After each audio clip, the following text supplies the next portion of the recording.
Abby? Abby? Ma.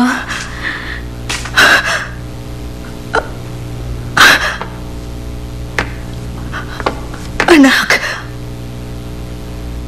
Ayos ka lang ba? Mama. Okay ka lang ba, anak? Ha? Abby? Abby? Abby, gising! Anak!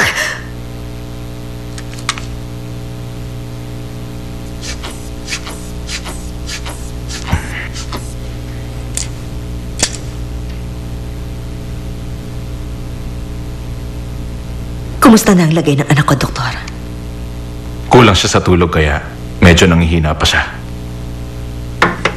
Dehydrated din siya. Ngayon, tinurukan ko siya ng pampatulog. Bakit ka ba sumali sa rally na yon kahit alam mong magkakaganyan ka naman? Hindi ka bagay maging aktivista. Yung mahirap at idealistic lang ang dapat maging realista. Kaya bakit ka sumali sa kalokohang yun, anak? Ano pa kailangan sa mga taong yun? Mahalaga pong makalma ang isip ng anak niyo ngayon. Hayaan niyo muna makatulog siya.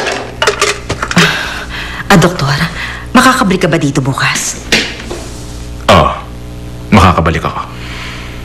Sige.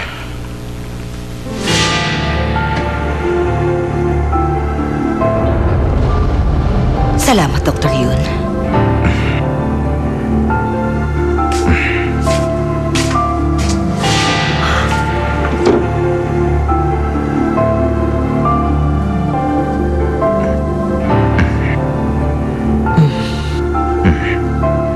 Kayo nang bahala. Opo.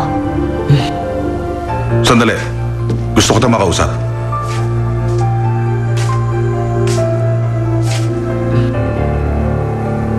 Ngayon lang kita nakita. Sino ka?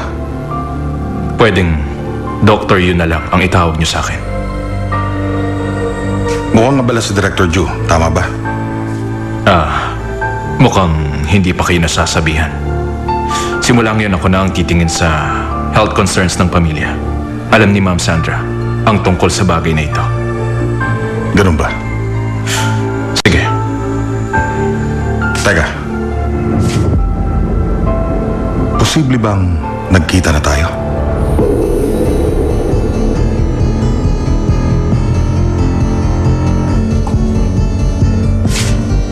Hindi. Sa tingin ko ngayon ko lang kayo nakita.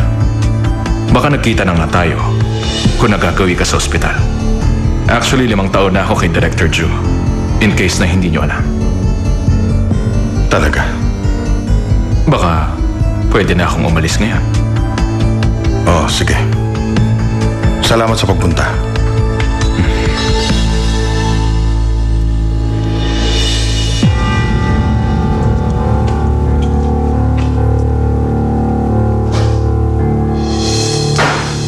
Mahal